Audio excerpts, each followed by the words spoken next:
I love you.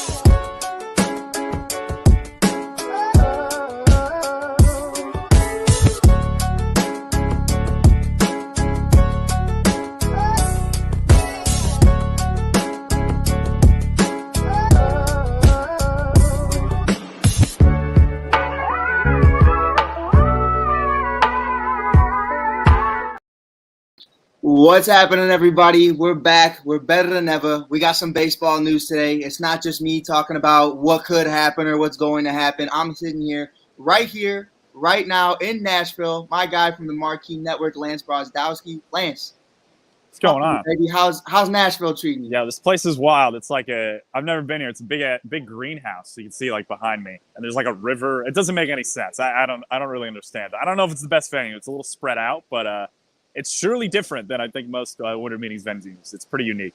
For sure. Now, before we get into anything baseball, is there anything on your agenda right now that you have to do in Nashville, that you have to see before you get out of there? Nah, see, I've been here before, and I hit like all the hot chicken spots and stuff. So I'd love to get to the Grand Ole Opry for an actual show sometime. But I don't know. That's probably down in the future as opposed to something I do in the next 24 hours before I leave. So. Take a drive down to Broadway. You know, more people have a lot to say about that. But no, in all seriousness, though, man, I know you're having a blast right now. You're probably picking the brain of so many people. Yeah. And you just saw Carter Hawkins on MLB Network talking about what's going on, and we learned nothing. And I love that. All we learned was from 2023, and he had nothing else going beyond that. So I want your impression first and foremost. We've heard that, you know, Jed's been very vocal, I guess is a way to put it, with the media saying don't start creating false narratives, don't start creating false rumors about who we're in on, who we're out on. He's been very tight-lipped on all of it. What have you seen so far from the Cubs organization as it pertains to not only Shohei Ohtani, but all of the free agents they're trying to talk to? Yeah, it's been pretty slow here, honestly, man. I mean, it seems like we'll maybe get a couple things done today from various tweets and people saying that things are moving. So we'll see. I don't know if that's just posturing or what, But yeah, I mean, Robert Murray from the Score or FanSided, I'm not entirely sure where he's from, but he's a reporter. He breaks stuff all the time. Good guy. He said that like stuff never leaks from Jed, and I think we're getting a pretty good example of that, right? Like, there's just not a lot coming from the Cubs camp. Like, we can't really figure out much, you know. Like, they seem like they're still in on Ohtani, despite the fact that yesterday there was some hullabaloo that maybe they weren't, or they thought their confidence in it waned. Like, it's all.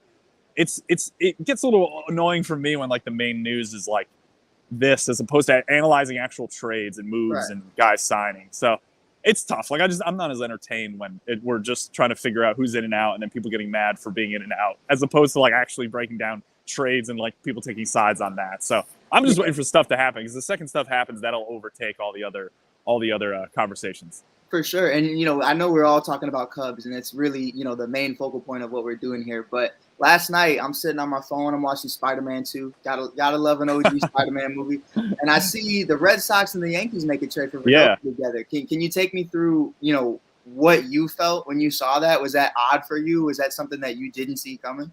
Yeah, I mean, I didn't think Verdugo would get moved. It seemed like he's staying in New York, too. I thought that maybe it was a flip. I think there were some people who were speculating that on the Yankees beat. But yeah, it seems. I mean, I love seeing Breslow, former Chicago Cub guy, like making moves. Like he's putting his fingerprints on that org very quickly, and I imagine there's more to come for it. The only thing I can really give you is that the kid they got, Richard Fitz, is very much like a pitcher that I would have envisioned Breslow getting because he's super into the fastball shape that guy has and kind of a wacky cutter slider thing that this guy throws. I don't exactly know what the upside is, but I think they probably envision him as a starter. He's a good strike thrower. Like, it's over the plate and it's good stuff. Right. But the mold of that pitcher, when I saw the data of him, looked like honestly a guy that you find in the Cubs org. So it seems like maybe I don't want to be overreacting to an individual move. You know, I don't know how much influence he had over it. I don't know if Richard Fitz was a target for the Red Sox before Breslow even got there, and then maybe he just confirmed that he also liked him. But But that felt like a Breslow move to me. I was like, yeah, I could totally see how he looks at this underlying everything that he does, and they like him. So I'm also curious to see whether, like, there's a lot of guys in the Cubs minor leagues who didn't really throw strikes. So I'm curious if Breslow going to the Red Sox prioritizes that more. And I don't really know if that's something that in the data space we totally believe. You know, like if the stuff's not great, then don't really care if he throws strikes. But I think there's some counter argument to it. So I could totally see how maybe he's trying to fit this balance of like good stuff, good strikes. And I mean, those are generally the best pitching prospects in baseball. So it might be hard to do that. But I'm now what's going on with it. Yeah, for sure. Most definitely. And, I think you talk about that kind of transition into the Cubs system. We saw a lot throughout this year, and we saw so much that we love to see, especially in Arizona fall ball. We saw somebody like James Triantos, who you and I have been high on for a very long time. We already knew about the PCAs and the BJ Murrays of the world, but to see other guys finally start to hit their stride, I think we're at a very different point than we were even just a year ago going into last year's offseason about what this pipeline could potentially become. Guys like Ben Brown look more ready than ever. Guys like Kate Horton look like they're just climbing the rankings quicker than we've seen pretty much any starting pitcher before. But right now, I think the conversation I want to start with, because I know we have like 50 people in here right now, and I think every single word is Ohtani. But that's perfect. That's a fair point. We're going to get to that, I promise. But, right now I'm looking at the first base position. Winter ball, we're seeing Christopher Morel playing a lot of first base, third base, kind of just Craig Counsell made the point. He is playing every day. We are going to get him in the lineup. Great players find a way to get into the lineup no matter what way. But with that being said, you and I have talked heavily on Matt Mervis. We've had Matt on the show discussing. Yeah, he's the man.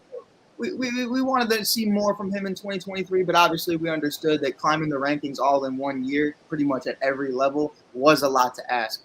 But right now, the name that everybody's talking about is Rhys Hoskins. And I see that more so of like a Cody Bellinger of last year's deal. It's a 1 year prove-it deal, probably nothing more than $12-15 million. And then you get to see what he's going to be able to do after tearing his ACL last year.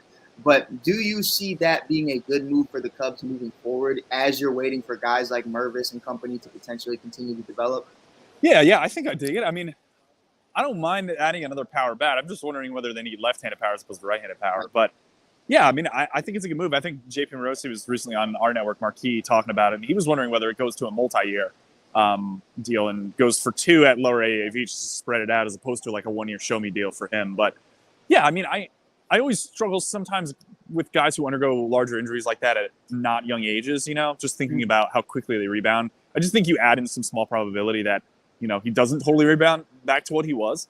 I don't think that, like, I've heard some people say, like, oh, it feels like the Trey Mancini deal. And it's like, I think that's a very different situation, slightly older. And, you had much more track record of him not playing totally well. And the Cubs taking the bet that maybe they could get him to play well. Whereas Rhys was more like acute, crazy injury that we didn't really expect or see coming. And he'd been productive for the entire time before. So I like it as a bat. Like, I think it makes a lot of sense if you plug him in at first. Maybe even DH him a little bit if you want, like match him up when they see fit and they want to stack righties with a left-handed pitcher, for example, something along those lines. But I like it as a fit. I just don't think it should be the only move, and I imagine everyone would agree with that. Right. And that's really my big thing right now. And I've spoken to you about this, I don't know how many times throughout the summer. I kept saying, Cody's the guy. Cody's the guy. This is going to be the move. He's great. I love PCA. I love, Kevin Alcantara, and I love what those guys could potentially be, but I also understand we are in right here, right now. And Dansby isn't that guy. Nico, respectfully, isn't that guy. Great pillars to what a championship organization can be. But you need that face of the franchise where I look at Cody Bellinger. Hey, you've been to multiple World Series. You've won an MVP, multiple Gold Gloves. You've done everything you needed to do. My big thing with Rhys is I would love Rhys as an addition to for sure. Ohtani or Bellinger back. And where are you at right now as it pertains to that kind of conversation of we need somebody who you can say, when you think Chicago Cubs, you think this guy right here? Yeah, it's a good question. And I think the Cubs historically, even last offseason, have shown that they're more willing to maybe do multiple deals to try to pull up into a better team as opposed to doing the one piece. But the fact that they're in on Ohtani gives us some encouragement that they're thinking in other directions in terms of having that individual big guy, like the $500 million contract that's the face of the franchise, which should be amazing. It'd be incredible to have Ohtani. Assuming they don't get Ohtani, I don't know if they do. I could totally see them pivoting off like a Yamamoto because I think the bidding there is going to get really, really high. And I think it's going to be more attractive for them to probably give up prospects for Glass now, go with a guy like a Monaga who's going to be much cheaper, go with the Giolito and try to fix him. Like that seems like the path they take. I just think they need to do, again, multiple pieces, right? Like you're going to get Reese, try to get Chapman. That'd be fun. Pay some money there. And then like try to trade for Glasnow and maybe try to get another starter. Like some combination of those 3 of those 4 moves, I think is probably what would be most attractive if they don't get Ohtani. And I think most people are thinking, we're trying to push forward. Like I think my assumption is he goes to the Blue Jays or the Dodgers. I think the markets say that, the betting markets say that. So I think from Cubs perspective, we can always keep that little hope in the back of our heads. But at the same time, like my brain is more now thinking about like what pieces can they sum up to make this team better than it was last year. I'd love to see Glasnow on this team. It seems like you might disagree with that. We were talking a little before we got going here. I like Glasnow for the fit on this team. I think that's a frontline guy who can give you quality innings, even if he doesn't give you a lot of innings. Right. And he's also got incentive too. If it's a 1 year, he's going into free agency. Like he throws 108 innings for the Cubs. That's incredible for the Cubs. It's also incredible for him because I know he'll get a big contract. It probably won't be in Chicago, but I like that. Give me like Glasnow, give me Chapman, give me Hoskins. And that's an interesting combination. Maybe Hoskins and Chapman's a little redundant with too much right-handed pop. So maybe you got to start thinking about a left-handed guy. But again, like the market for third baseman is really shallow. Most of the DHs I think that are out there are also right-handed. Like I'm thinking like JD Martinez would be fun. Right. But again, like I don't know how much right-handed pop you need, which goes back to the Bellinger point you mentioned. Like I did a video on this on my YouTube, and he's a curious case. Like he was a dog last year. He was super fun to watch. Like just outperformed projections like crazy. And I think there was something to that in terms of him staying on plane, being able to kind of adjust with 2 strikes. It was really impressive. But I do think the bidding for there, this is totally just my own opinion. I don't really have any sourcing on this. I think the bidding on there is going to come down lower than what people are projecting. Yeah. And I think it's because everyone is looking at the same information that shows he wasn't hitting the ball hard. Like, I just don't think you have to pay $25 million a year for him. I think there's a chance he comes down to like 21. And maybe there's a chance he just goes down to flat 20 and he's willing to take that and come back to Chicago, especially if they spend elsewhere, Yeah. Maybe that's crazy. He's a Boris guy. Boris is going to talk in a second right here above me, actually. I think he might be talking right now. But I'm curious to see what he says. He's obviously going to overplay, I think, that market and say, like, there's billions of teams and they're all going to pay $27 million a year over 5 years for Cody Bellinger. I just think everyone's looking at the same things that I was looking at in that video and going, okay, like, I'm not entirely sure if he's going to do what he did again. And that's okay. Like, maybe he does 85% of it. And I think the Cubs would be happy with that because of the versatility. They loved him. We loved him in Chicago. Like, it fits. I just don't think the Cubs are going to pay like $25 million plus for it. So I'd be super interested in that if it comes down to like 21 a year for 4 years or something like that. Get him at you know what I mean? Like get him cheaper than you think. I don't know how many years he's seeking per Boris, but with Boris, it could be anywhere from 4 to 13. So you never really know what the I know. In all seriousness, though, I even wrote an article for Chicago State of Mind, and I said, my plan B. I don't know what Jed probably has B, C, D, E, F, all the way to G and Z. But, for me, it was kind of exactly what you're saying. Hoskins was kind of like, you're in the corner of my eye, but my main focus was Cody and Chapman. And we're talking about Matt, of course. I'm not bringing back the Arolas statement. But with that being said, I thought, you have several Gold Glovers already on this team. You put Cody at first base, you put Matt at third, and you probably have the best defensive team in all of baseball, especially when you look at a team with guys like Kyle Hendricks and guys like Justin Steele. You're looking at a team that's going to create a lot of ground balls, and I think that's really what it's going to be. And I would love that, especially with PCA out in center every day, Ian comfortably in left. You got potentially maybe the works of Alcantara at some point during the season. I think that's really where I was at with it. But for you, man, I want to get into it. I want a whole argument with you, Lance. I'm trying. I want you to sell me on this because I've been thinking about Glasnow for so long before the season. Yeah, what's your hesitancy? Yeah. So my big issue is, first and foremost, they cannot bring in free agents. And we know that Tampa has had a big issue bringing in top-tier free agents and just extending guys in general as of late. My big thing with that, first and foremost, the injuries. That's something that I felt like we dealt with last season, and it kind of was our Achilles heel. And it kind of just, revamped the way the ending of that second half of the season kind of turned out. And with that being said, a guy who's getting paid $25 million next year with no extension in sight, I feel like the amount of capital that we're going to have to move to get a guy like Glasnow from the Rays organization, they're going to ask for the world, and rightfully so. And that's really where I'm at right now is, are you willing to not only trade a lot of your farm pieces, maybe a Christopher Morel, who knows what they're really looking for, and then you obviously have to take on that $25 million, and just for a guy who's going to be here maybe a year. And that's really where I'm at is, you and I, and mind you, I understand we can't just sit up here and say all these prospects are going to bang. But 4 years from now, what is Glasnow going to look like? even if we do extend him, versus Yeah, what's Christopher Morel going to look like? What are other guys going to, BJ Murray's, the Alcantaras, whoever they move in those pieces, what are they going to look like and how are they going to be moving? I kind of think about it as this, and I wanted your opinion on it. It reminds me so much of Dan Dunning and Lance Lynn. I think in this moment right now, I would love Glasnow on this team, but 3-4 years from now, if he's remaining on this team and I'm looking at Dan Dunning winning a World Series and I'm looking at Lance Lynn and I'm like, man, bro, you're just a walking home run machine. And that's really where I was at with it. How do you feel about the long term of Glasnow, and do you think we'd be able to get an extension done? Yeah, I don't really have much info there. It's a good point. I was thinking of it much more from the perspective of 1 year and then out. Like the Cubs seem to be pretty fond of that style of deal, just from like it'll help us now and then it doesn't really matter what happens beyond then. I honestly think I'd rather just have Glasnow for the 1 year. Like the injury history is something that it does worry me in terms of longer term. Like you're thinking 3 years, 4 years down the road. The thing is, I still think I think most front offices construct a pitching staff based on a total allotment of innings you need to cover, right? It's like a big circle, right? And then you put other little circles in that bigger circle and you fill up the entire circle. So you put Steele in there for hopefully 160 plus, Hendricks in there for 100, 120, Smiley in there for 80. You bring all those pieces together and that's how you build a staff. And from my perspective, like I think the Cubs have perhaps a little bit of starter depth. And I say that primarily because I like the prospects of guys like Ben Brown and Cade Horton potentially pitching at some point this year. Ben Brown went through some oblique stuff last year, and like I thought there was a chance multiple times he would come up and be in the major leagues. And instead, he went to Jordan Wicks just because of the injuries, and he was next in the pecking order. He did a great job.